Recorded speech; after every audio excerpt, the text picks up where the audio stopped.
We're live. Okay, good deal. Jimmy Doane Show here. Hey. This is the 4th of October. This is Tuesday. Mm-hmm. We are getting Councilor Curtis here. Hello. Jimmy here. Just got a few little things to say. That's going to be kind of a shortened version of the 4 o'clock rant, which of course now it's almost 5 o'clock. But there's a couple of things that I just wanted to mention. Now, Councilor Curtis has a new book out, of course, about Black and Blue Lives Matter. Yeah. Or Black and Blue Lives, right, that's all it's called. Mm-hmm. But I find it interesting that here in Gainesville, Mm-hmm. Deputy Wilcox, keeps his job. Now, he's the guy who left his canine dog, which these are expensive dogs, Mm-hmm. in the car, and the dog died of heat. Right. Now, in the parlance of the sheriff's office, the canine is an officer. Right. If you hit or smack or something, that's battery on an officer. You go to jail. Mm-hmm. You go to jail. Right. He negligently left the dog. Now, of course, that's his partner. Right. The question would be, I mean, to take it silliness further, is what if his partner had been, a girl, say, another deputy, Right. who had was taking a nap Right. in the back seat, and he, left as he did, and came back to find him or her dead. Right. Left her in the garage with the car on or something. Well, not quite that, but Well, it'd have to be something like that. I mean, something where they left him in a situation where there was danger is potentially there and harm can ensue in a lethal way. Right. And the question is really what would happen if you or I did that? right. Because I'll be the first one to say I'm glad he keeps his job. I am because I have no doubt in my mind that he did not mean to do this in any way. Okay. This was a mistake that he made, and if he could take it back, he would take it back 10 times over. No question. He would take licks. He would do whatever it takes to take this back. And so a person shouldn't be punished for negligent, even homicide, from Right. my perspective. That's not what the law is for. It's to reform people. But I think what you're pointing out is if it were one of us and we left his partner in the back of our car and accidentally left it in a closed garage or something and they died, we would be looking at years in prison as a mandatory minimum right now. As that would kick in. Right. And it's in a way, I haven't finished the entire article yet, but apparently he had a 6-day suspension, still keeps his job, so the other thing is that apparently he's been written up before for, I won't say misuse of his car, but for leaving it unlocked, for instance. Which in this case, if he left it unlocked, I don't know, maybe the dog could have figured out how to get out. Maybe. Who knows? But still, the point is that this is the what's different about this, to me, is the difference the way we're treated. Citizens, There's no question. And what sucks is what you see here is what they've done is they've amped up and ramped up the law so that it's very, very harsh so that they can have a great deal of control in the situation. Whereas on the one hand, they can just wave it off. On the other hand, they can come down on somebody like a ton of bricks if they want to. So it gives the prosecutors a huge amount of discretion in these cases. And that, to me, is problematic because you want there to be equality under the law, if nothing else. Well, that's where you want the equality. The prosecutors work with the deputies all the time. They're buds, they're golf buddies, everything. Not really. Not really. No, because the prosecutors are oftentimes not prosecuting some cases that the police bring into them. And so when that happens, of course, that miffs the sheriffs, and they're really not, the sheriffs and the officers and the prosecutors are really not super close buds all the time. They are at odds as not quite as much as the defense attorneys and the cops. I saw a thing the other day that the fact is that the prosecutors count on the sheriff's deputies to help them out, to actually bring the stuff that they need to convict. Well, they count on to testify truthfully under the situations and in ways that uphold the Constitution as well. And And the judges especially like the officers because they're the people who bring in the bad guys. So there's definitely some favoritism there, and that's why you see the situation. But one of the things that would cure that, and we've seen that in the federal thing, is to have an independent prosecutor come in. Yeah, I mean, I don't know. They're still going to be not too far off, and we do have what they call statewide prosecutors, and we have independent prosecutors. If there's some shenanigans in a particular prosecutor's office, for example, well, then the feds come in sometimes. Well, we have a Florida Department of Law Enforcement, which is right. sort of a super oversight body and that kind of stuff. But there's still a lot of deference. I mean, to me, the way to solve this problem is to not have laws that are so incredibly harsh. I mean, let's face it, it was the guy's pet. All right? And his pet died. And that's devastating. I don't care who you are and what your pet is. Yeah. And so you don't want that to happen. But at the same time, you don't want a situation where people are going to prison for that. And now you have situations all the time where people have no problem busting open your windows because they see your dog in there. And you often see the dog with a sign on it that says, listening to Steely Dan, air conditioner is on or something. And plenty of water because that's the only way you can prevent your window from getting bashed in. And I hate to see people go into prison for things that they would take back if they could. I agree with you on that. And that was bringing the other thing that I believe this guy who left his toddler in the back seat, I think he's that's another one, and he will go to prison. Right. And I'm right there with you. This is another harm to the family. I mean, the family is devastated. He's suffer enough. Exactly. He's totally going to suffer enough. He has been punished. God has smote his butt. For the rest of his life. Exactly. He'll remember that. Your stupid little punishment, prison thing, all that's going to do is mess with his finances and his marriage and everything else he's got left. Right. It's really minor compared to the loss of the child. So I'm with you on that. And that's something that should be reformed. But what they're doing, it turns out, the sheriff, apparently, according to this article, they have an alert system that that something's in the back seat. But it only works when the car is on. Well, they'll change that pretty. No, they've already allocated the money. Yeah, they're changing that tomorrow. I mean, it's just like it won't be long. You'll get out of your car and your car says, "Did you forget something?" Yeah, your kid's in the back. Because it'll be technologically possible. Yeah, and again, I don't doubt it. I think that there's some manufacturers that already do something like that because the systems are available. Yeah. Why is somebody producing these systems if nobody's buying them? Right. So they're out there. Well, people want them for sure. Yeah, no question about it. That's something that's happened to a lot of people, I'm sure. So. That's for sure. Now, the other thing is we may miss a day or two later this week. We have a Hurricane Matthew. Oh, yeah. Which has changed course a couple of times. Yeah. And it looks seriously as though we're going to get... It could swipe in here, and all the power people will be down in Miami if it does. Exactly. So we could have power outages to beat the band, not to mention trees down, roofs busted open, whatever it might be, I don't know. But it could be a disaster. Well, the reason is that it does appear that the eye of the hurricane is going to stay out in the Atlantic. Okay. However, we're 70 miles inland, and that thing is like 100 miles, 200 miles across. Right. So we're going to get the outer bands for sure. Yeah. And those winds they're projecting are going to be around 100 miles an hour. Wow. Well, that's 100 miles an hour will knock down trees, power lines, branches, the whole deal in this area.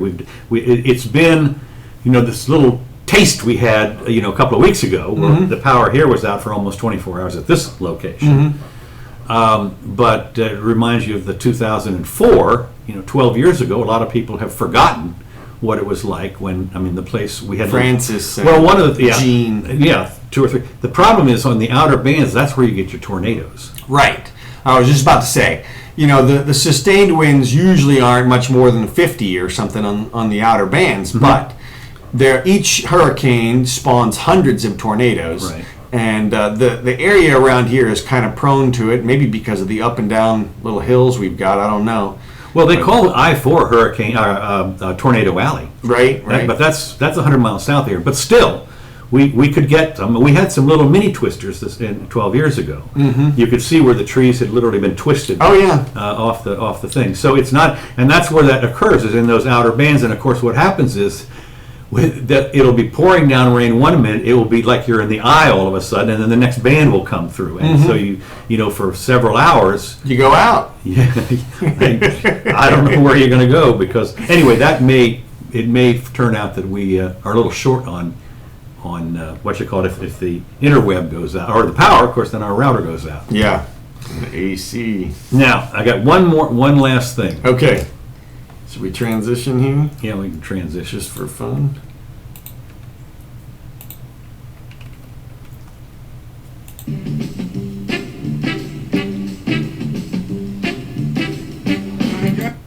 Okay, we're back. Okay, we're back. Jimmy Doane here with Councilor Curtis. Mm-hmm. We, I've done some live streaming Facebook rants from time to time about, and one of them is usually on Mondays or even Sunday afternoon.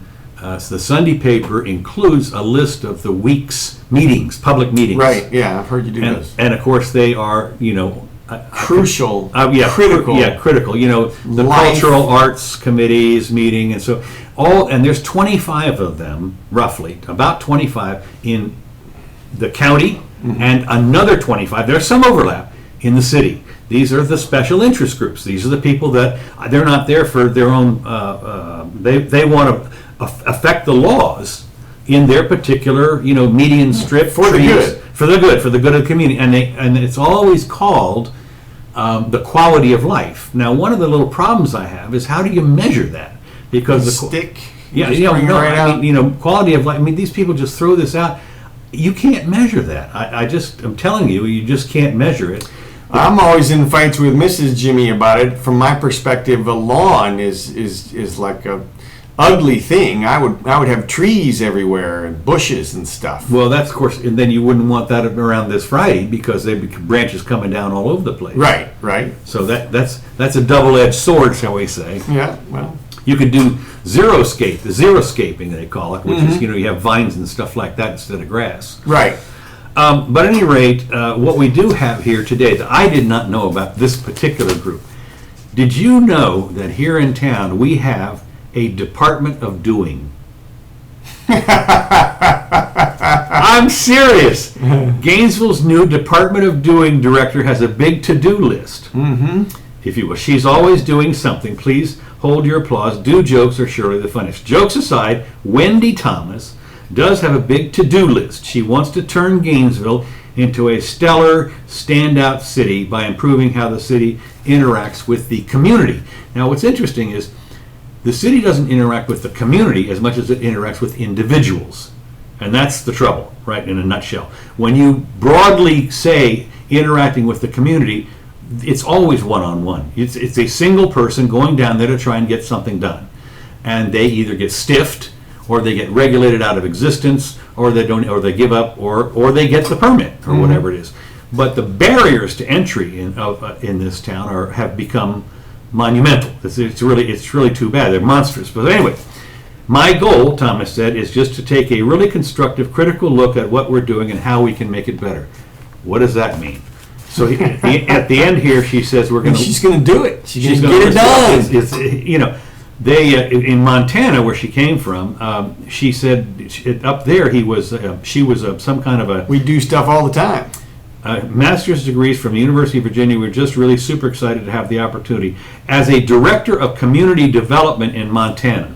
So that's where her background is. That's what she's done. She is a government, person, director of community development, and that means, of course, you have to.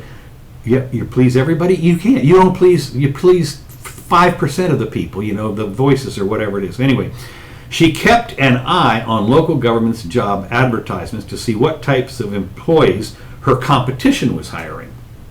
Hiring a director for the Department of Doing, the brainchild of former Mayor Ed Brady's Blue Ribbon Committee on Economic Competitiveness.